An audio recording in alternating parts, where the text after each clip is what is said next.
Assalamualaikum warahmatullahi wabarakatuh. Semoga Allah senantiasa selalu merahmati kita semua. Amin ya robbal alamin. Dr. Kiai Haji Abdurrahman Wahid atau yang akrab disapa Gus Dur, lahir di Jombang, Jawa Timur, tanggal 7 September tahun 1940, meninggal di Jakarta, tanggal 30 Desember tahun 2009 pada umur 69 tahun. Adalah tokoh Muslim Indonesia dan pemimpin politik yang menjadi Presiden Indonesia yang keempat dari tahun 1999 hingga 2001. Selain sebagai Presiden Republik Indonesia keempat, Gus Dur juga adalah ulama besar dan juga seorang waliullah. Sebagai seorang wali, pastinya beriring dengan karomah. Berikut akan dikisahkan beberapa kisah karomah Gus Dur yang dikutip dari berbagai sumber. Berikut kisahnya. Kisah karomah pertama. Pada pertengahan 1999, kelompok Forum Demokrasi, Fordem, mengadakan rapat untuk mengganti Gus Dur, yang saat itu memimpin Fordem. Anggota Fordem mengeluh karena Gus Dur dianggap lupa dengan Fordem dan lebih mementingkan partainya. Akan tetapi sebelum diminta mundur, Gus Dur terlebih dahulu menyatakan mundur karena telah mendapat isyarat akan hal itu. Gus Dur pun berkata, "Lagi pula, kemarin saya didatangi Mbah Hashim yang memberitahu bahwa bulan Oktober ini saya akan jadi presiden. Jadi saya tidak bisa terus di Fordem." Ungkapannya ini sempat mengundang tawa yang mendengarnya.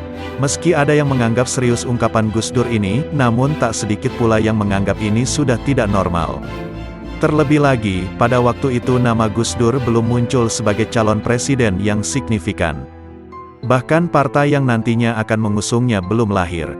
Tapi hal yang diungkapnya itu terbukti pada bulan Oktober tahun 1999, Gus Dur menjadi Presiden Republik Indonesia keempat. Kisah karomah kedua. Kisah berikut dikutip dari nubangil.or.id. Disebutkan bahwa Mbak Anang atau Kiai Haji Anang Faisal berkata, "Ketika itu saya mendampingi Gus Dur dalam sebuah acara di Sumeneb.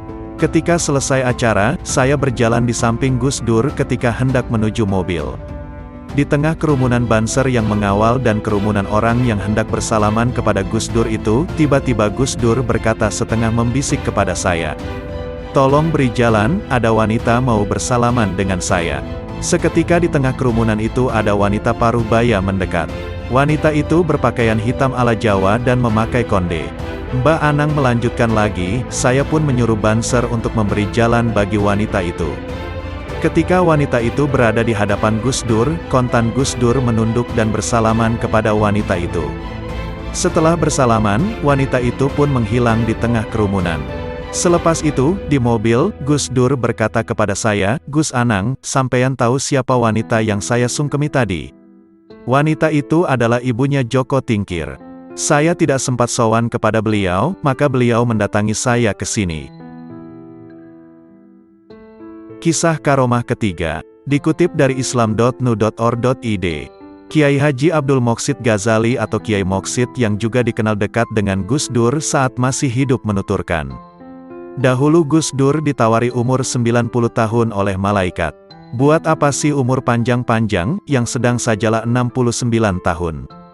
Akhirnya benar Gus Dur wafat pada usia tersebut," ungkap Kiai Moqsid saat mengisi forum ilmiah tentang moderasi Islam di Bogor, Jawa Barat baru-baru ini.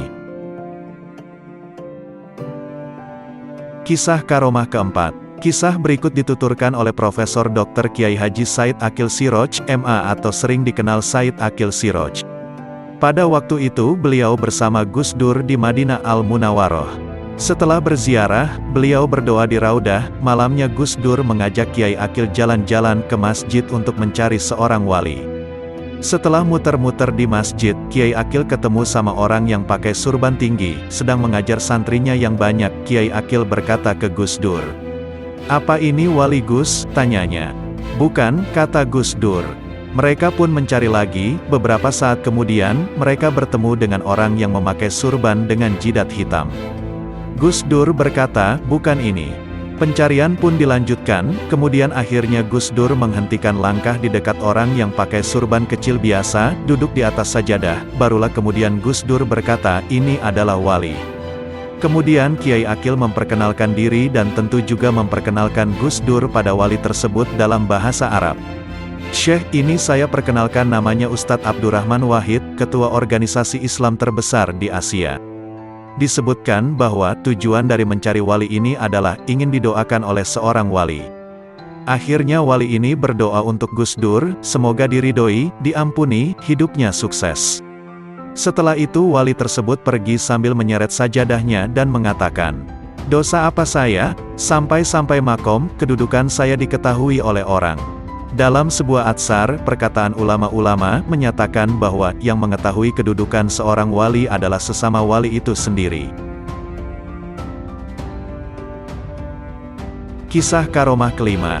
Kisah kelima ini dikutip dari muslimmoderate.net.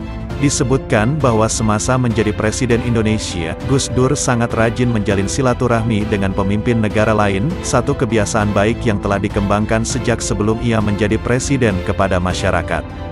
Salah satu lawatan pentingnya adalah ke India di awal Februari tahun 2000, setelah perjalanan panjang dari Eropa. Di negeri yang dialiri Sungai Gangga ini, Gus Dur bertemu dengan Perdana Menteri Atal Bihari Vajpayee dan Sonia Gandhi dan menerima gelar Doktor Honoris Causa dari Universitas Jawaharlal Nehru. Perjalanan panjang keliling Eropa dan pulangnya melewati India dan dilanjutkan ke Korea Selatan ini menggunakan pesawat kepresidenan, yang tentu saja memiliki standar keamanan dan pelayanan yang terbaik untuk orang paling penting di Indonesia. Pada kunjungan tersebut, ketika pesawat udara mendekati New Delhi, terdapat awan yang sangat gelap yang menutupi bandar udara, sehingga tidak mungkin untuk mendarat di Bandara Internasional Indira Gandhi New Delhi, sehingga direncanakan mendarat di bandara lain terdekat sebagai alternatif. Bagi seorang presiden dengan jadwal yang sudah diatur secara ketat karena terbatasnya waktu, kondisi ini tentu akan membuat rencana kegiatan menjadi berantakan. Di tengah-tengah situasi seperti itu, tiba-tiba terjadi sebuah fenomena alam yang sangat ajaib, tiba-tiba saja langit terbuka dan sehingga pesawat bisa melewati awan dan begitu bisa mendarat, langit kembali tertutup awan hitam kembali. Kisah ini disampaikan oleh pilot pesawat kepresidenan yang sedang bertugas kepada adik Gus Dur, Umar Wahid, yang merasa takjub dengan kejadian tersebut. Ini kebetulan atau tidak, tapi pilot tersebut mengatakan dalam karirnya sebagai pilot, ia tidak pernah mengalami kondisi seperti itu, katanya. Sebagai pilot kepresidenan, tentu saja telah dipilih orang dengan jam terbang tinggi dan kemampuan terbaik. Kondisi seperti itu merupakan fenomena alam aneh yang baginya juga luar biasa dan tak terlupakan. Kisah karomah ke-6. Kisah ke-6 ini dikutip dari sahabatgusdur.blogspot.com. Disebutkan bahwa pada sekitar tahun 1994, kala itu Gus Dur sedang dirawat di Rumah Sakit Umum Daerah Koja Jakarta Utara yang pada masa itu dipimpin oleh adik kandungnya, Umar Wahid. Gus Dur sedang terbaring di kamar dengan dijaga oleh dua orang banser, seorang banser tampaknya bertindak sebagai komandan. Bila malam hari, kedua banser ini berjaga bergiliran, salah satu tidur dan seorang lainnya terjaga. Hingga pada suatu ketika, seorang yang bertindak sebagai komandan berkata pada temannya, "Saya keluar sebentar, tolong jaga Pak Kiai dengan baik." Tidak lama, saya segera kembali. Dia pun segera berlalu. "Siap," jawab sang banser dengan bersemangat. Sepeninggal temannya, dia pun segera masuk ke kamar perawatan dan duduk di sebelah Gus Dur yang sedang terbaring di atas tempat tidur. Tidak berapa lama, Gus Dur terbangun dari tidurnya dan mengajaknya keluar mencari udara segar. Dengan tertatih Gus Dur mengajaknya berziarah ke makam Habib Hussein Al-Haddad di dekat pintu pelabuhan Indonesia, Pelindo.